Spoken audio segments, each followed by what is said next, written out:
Olá, eu sou o Kyo Tachibana e seja mais uma vez bem-vindo ao canal Tudo Vidas. No vídeo de hoje eu vou te contar o caso de Kennedy Walters, um homem que foi condenado à prisão perpétua por um crime que ele não cometeu. 18 anos depois, com a ajuda da sua irmã, Elizabeth Walters, provou a sua inocência. Mas como isso aconteceu? Do que Kennedy foi acusado? Eu vou te contar no vídeo de hoje. Tudo Vidas? Vem comigo! Kennedy Walters foi um homem condenado injustamente por assassinato nos Estados Unidos e posteriormente inocentado após anos de luta, principalmente devido aos esforços da sua irmã Betty Anne Walters. Sua história ficou famosa e até inspirou um filme, Conviction, de 2010, estrelado por Hilary Swank. Em 1980, Katharina Brown foi encontrada morta em sua casa em Ayer, Massachusetts. Vítima de múltiplas facadas, Kennedy Walters, que tinha um histórico de pequenos crimes e era conhecido na área, foi considerado suspeito. Um dos motivos que levaram os policiais a acharem que Kennedy era o assassino deste caso foi que em uma vez, numa briga de bar, ele esfaqueou um homem no pescoço. Os policiais haviam perguntado no interrogatório contra Kennedy aonde ele estava no dia que Katharina foi assassinada, e ele havia respondido que estava trabalhando, e ele tinha o seu cartão de ponto para provar isso. A polícia mandou pessoas para averiguar se a versão de Kennedy era verdadeira, e pessoas que trabalhavam no local confirmaram que sim, ele estava lá trabalhando também. Um dos suspeitos, junto com Kennedy, do assassinato de Katharina, foi o seu próprio marido. Katharina era alemã, e o seu marido americano. Eles se conheceram quando seu marido estava na Alemanha servindo o exército. Charles, o marido de Katharina, é supostamente a última pessoa conhecida a ter visto Katharina viva ainda. Charles, o marido de Katharina, trabalhava numa fábrica de facas, e isso deu total motivação para pensarem que ele era um dos assassinos do caso.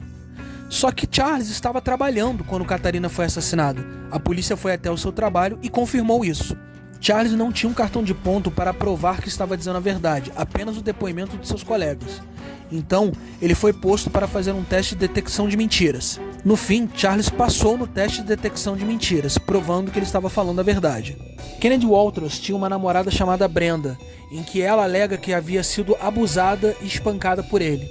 Com raiva disso, esta namorada Brenda havia ligado para a polícia dizendo que tinha algo a dizer. Brenda disse que Walters havia confessado que uma mulher alemã tinha muito dinheiro e que ele a mataria para pegar esse dinheiro. A namorada de Walters, Brenda, havia dado esta versão de que ele matou Katharina, mas o seu cartão de ponto ainda provava que ele estava trabalhando. Então, quem estaria mentindo?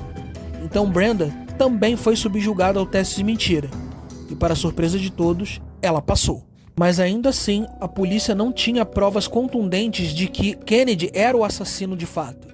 Ainda assim, sem evidências concretas, Kennedy Walters foi preso, mas a polícia e os promotores dos Estados Unidos ainda precisavam de mais provas para de fato mantê-lo preso, até que a sua segunda ex-namorada, Anne Perry, alegou que um dia eles estavam bebendo em uma noite e ele havia confessado que havia matado uma mulher alemã. Poucos dias após a condenação de Kenny, a sua irmã Betty recebeu um telefonema da sua ex-namorada do seu irmão, admitindo que ela havia mentido. Em 1983, ele foi condenado por homicídio em primeiro grau, com base principalmente no depoimento de duas das suas ex-namoradas, que alegam que ele havia confessado o crime. Walters sempre manteve a sua inocência, mas foi sentenciado à prisão perpétua sem a possibilidade de liberdade condicional. Sua irmã, Betty Anne Walters, faxineira e sem formação, ela mal sabia ler, mas acreditava na inocência dele. Betty tomou uma decisão radical: estudar direito para salvar o irmão. Durante 16 anos ela limpava casas de dia e estudava à noite. Ela passou anos coletando provas e em 2001, com a ajuda da Innocent Project, conseguiu realizar testes de DNA em evidências do crime. Ao reabrir o caso, Betty descobriu que as evidências ainda estavam guardadas. Após 2 anos de batalha, ela conseguiu autorização para testar o DNA das manchas de sangue, provando que o DNA não correspondia ao do seu irmão, provando sim que ele não era o assassino. Kennedy foi libertado após 18 anos, mas faleceu 6 meses depois em um acidente. Sua luta, porém, mudou a história.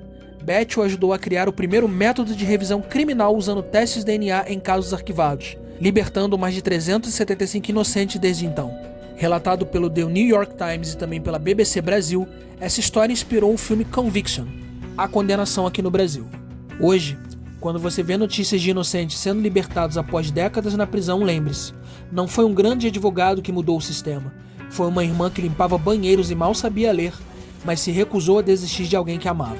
Esse foi mais um vídeo do canal Tudo Vidas.